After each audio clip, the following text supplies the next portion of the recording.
So first I will start by introducing myself to Mom. Hi, my name is Cassidy. Mom's over there.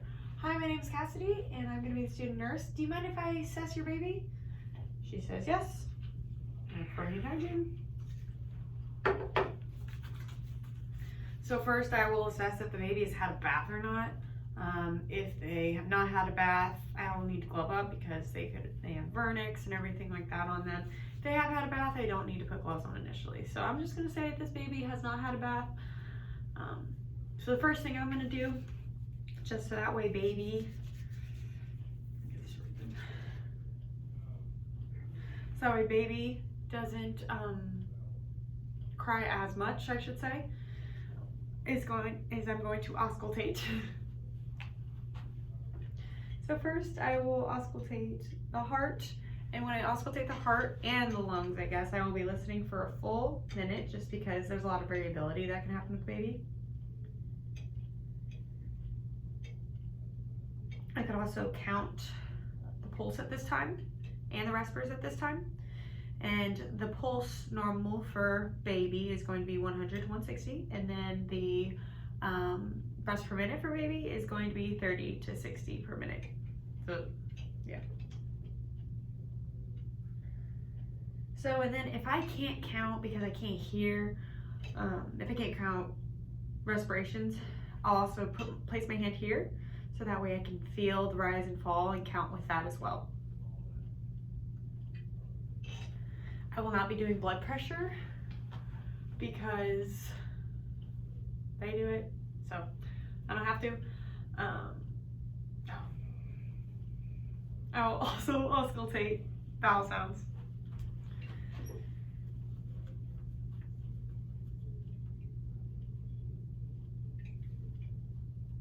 Vowel sounds are good, normal. I don't have to assess that for a full minute as much as I have to with the other two because they're vital signs and there's a lot of variability with them, like I said earlier. So, and throughout this whole entire session, when I'm not messing with baby, I'm gonna make sure the baby's wrapped up in warm or under a warmer, or just making sure that baby is safe at all times. So now that I've done that, I will start my head to toe assessment. So we'll go head to toe. So first I will lift baby up here, and I'm gonna feel baby's head in the circular motion. And I'm just gonna kind of feel, the fontanelles, feel the suture lines, and feel if there's any swelling, if there's overlapping. I'm sorry, okay. Hand hygiene, all that stuff, okay. So I'm feeling for suture lines and soft spots and all that. If the suture lines are overlapping, that's okay. I'll feel because of, they just gave birth, it's going to be a little bit before it goes back.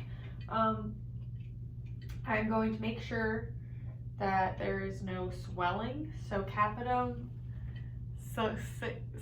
succedium. I'm really sorry, I can't pronounce that. But that is the one that's going to be more generalized swelling, where cephalohematoma is going to be blood, and it's just kind of, it stays in one fontanelle area because it doesn't cross suture lines. So that will be the obvious difference between those. The capitum succedium is going to be more of generalized swelling, and it's fluid underneath, not blood. Babies who have cephalohematoma may be at greater risk for jaundice because of that blood and that breakdown and everything like that. So, I'm just gonna make sure that baby's head is soft and flat. I'll note the size as well. So baby's head looks good, it is soft and flat. So next I'll move down to the eyes. So for the eyes, I'm going to check and make sure there wasn't any subconjunctival hemorrhage. That can happen during birth because of the increased pressure. I'm just gonna make sure that there's no drainage or discharge either. I'm gonna make sure that the spacing is 1/3, 1/3, 1/3. So one eye is 1/3, bridge of nose 1/3, other eye 1/3. All right, they look good. I'm also going to check for an epicanthal fold, and that's gonna be common in babies with Down syndrome, and it's gonna be common in babies who are Asian descent. Yes. So that is what I will do for the eyes. Next, I will be moving to ears. So when I move to ears, I'm going to take that angle of the eyelid slit. It's still recording. Sorry, I have low battery, so I have to. Sorry.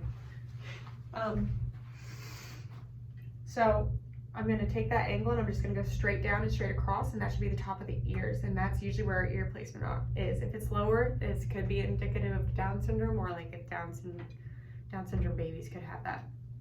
So, and then I will also check the ear recoil, and if, you know, I bend down the ear and then it unfolds quickly, that is indicative of a term baby. Preterm babies, it won't go back as quickly, or maybe not at all.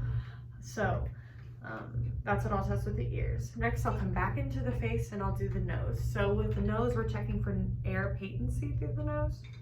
And so air patency. So I'll take one finger and I'm going to plug one of baby's nostrils. And with the other finger, I'm just gonna feel for the air in the other nostril. I want to feel air, obviously, through the nostrils, and vice versa for the other side. Okay, make sure the baby is breathing.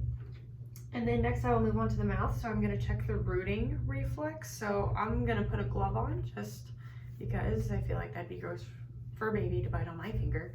So I'll put a glove on. I'm going to check the rooting reflex by touching either the corner of the mouth or the cheek, and baby should turn towards me and maybe even like open their mouth, so that way I can put my finger in. Once my finger is inside, I will check the hard palate and the soft palate and make sure that they are all good. And if baby hasn't fed in a while, they may have a sucking reflex.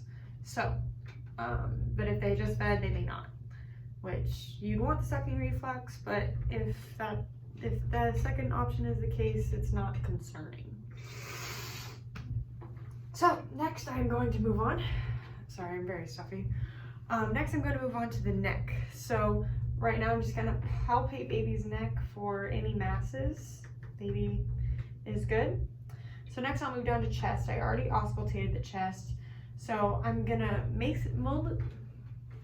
mostly what I'm doing here is I am checking for ARDS, or acute respiratory distress syndrome.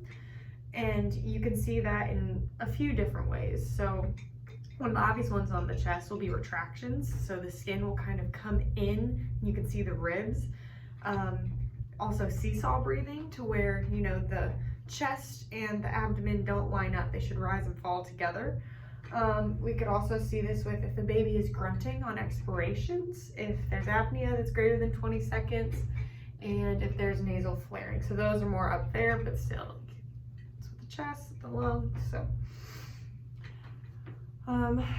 I will also, I'm noting the skin as I go through everything, just making sure, you know, stork bites and rashes, any type of rashes, any type of bruising or scratches, anything at all, we would need to document just to make sure there's nothing new, making sure that it's all healing right as well. So also during this, I will be noticing baby's range of motion. If baby's upset that I'm touching it, it's probably going to be, you know, turning its head, moving its arms, whatever, it's uncomfortable. So I'll be noting its range of motion as well. And so I will move down to the abdomen. So the abdomen should be round, soft, non-tender, symmetrical. And then I will also be checking the umbilical cord while I'm down here. I want to make sure that the umbilical cord is dry. I want to make sure it's intact. I want to make sure it's not in the diaper so it can stay dry. If there's crust around it, I'll make sure that I can, I'll get a washcloth with warm water and wash around there. But I'm just making sure that the umbilical cord is healing properly and is dry.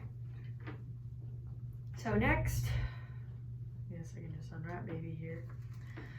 I will be going to baby's diaper. So baby's diaper, if I find it dirty, I have to change it and I have to document it. So I open baby's diaper, baby is dry. So that is good. Okay, that's all for that one. So now I will assess baby's genitalia. I have a girl here, so I'm going to check and make sure that her labia majora covers her labia minora. That can indicate a term baby, and the clitoris as well, covering that. If there's any discharge in baby, it shouldn't be too concerning, even if it is red, because that can just be from mom's hormonal changes when baby leaves. So and that's a good teaching point for the parents as well, just so that way they don't think that their baby is hemorrhaging and dying and whatnot. So yes, that is a good thing to do. If this was a male, I would assess his foreskin. I would make sure that it is intact or not intact, depending on if he's circumcised. Not intact, circumcised. I will also check to see if his testes are descended, which I will do that by placing my finger in the inguinal canal here, and then I would use my forefinger and thumb of the other hand, and I would palpate the testicle. So baby did have a bath, but I would make sure to glove during the genitalia assessment of baby. So, and then I would do that on the other side. I can't remember if I said that already, but if I didn't, there it is. And I would also document or note where the urinary meatus is and the rugae, because if baby has very little rugae, it may be preterm. If it has a lot of rugae, it would be more term or even post-term. So I'll put baby's diaper back on. Oh, doesn't remember. I would also assess, if I was up here or just whenever, the clavicles, making sure that they are not broken, that they're intact. You know, baby could not be favoring one arm over the other. If it is broken, you feel crepitus. It could look asymmetrical, maybe. So I assess the clavicles. Okay, got that out of the way. All right, so now I'll move on to the hands and feet. So I'm going to check here for creases, and I'm also going to check for digits. And I can also check for acrocyanosis, which is bluish tint to the hands and feet, and that's normal, you know, if a baby just was born. So baby has creases if they have just one crease on their hand. This could be indicative of Down syndrome.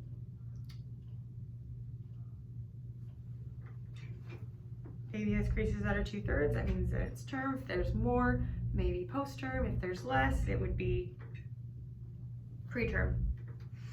1, 2, 3, 4, 5. 1, 2, 3, 4, 5. 2, 3, 4, 5. And 1, 2, 3, 4, 5. Checking baby's hand. Okay, baby looks good. Fingers, toes, all accounted for. None extra. Creases are noted and marked. So next I will flip the baby. So I can either flip them to where they're laying prone, or I can flip them and hold them in my hand. For the sake of my back just right now, I'm gonna hold baby in my hand, fake baby at least in my hand. Probably with real baby, I'll just leave them on the table. Especially if they're fussy, because I'm annoying them. Get this jacket off. So when I take the jacket off, I'm also going to be assessing the skin. Before I flip baby, just while I have baby unclothed here, I'm going to assess them for jaundice. That goes along with the skin as well. So you can assess jaundice in 5 places. So the first place is going to be the forehead. So you'll blanch it, blanch chest, blanch abdomen, blanch thigh, and then back to the eye or the sclera. So you could be able to see the yellowy tint in the sclera as well. Okay, baby diaper. So support baby's head and neck, and I will flip baby. Right here, I am checking the spine, making sure that it's straight, it's symmetrical. I'm checking the skin too, just making sure there's no bruises, scratches, Mongolian spots, birthmarks, stork bites. I guess it's similar. But I'm also checking for a dimple that's about right here. If there is a dimple or like a hole or an indentation, that could mean that the spine hasn't closed completely, and that could be kind of concerning. So we would let our provider know and document that. While I'm down here, I'm also going to assess the leg folds of the baby.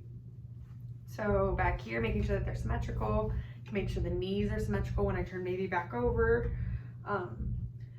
Making sure that baby is nice and even and healthy. These little jackets, difficult. You may want to speed through this part. I'm very sorry. I'm trying to keep baby warm.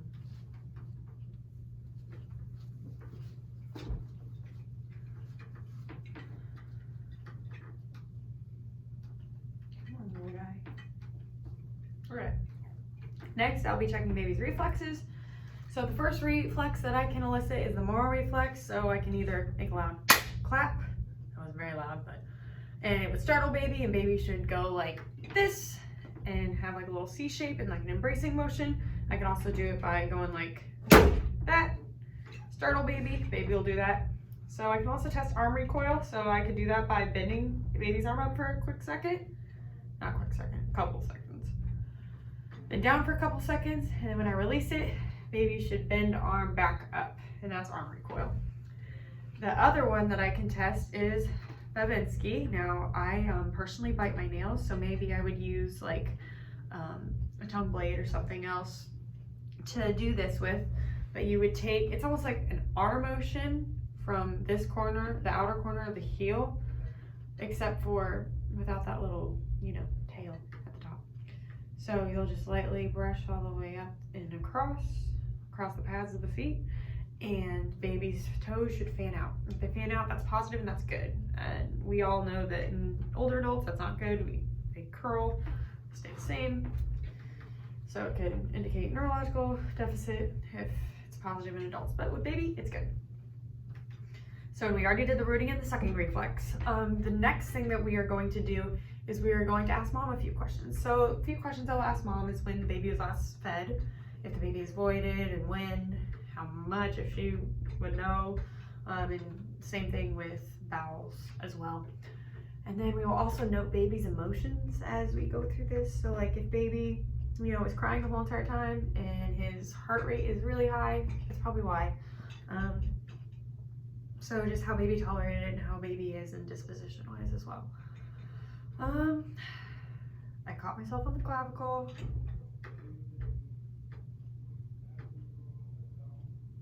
I think that is it. And that is my head to toe assessment on baby.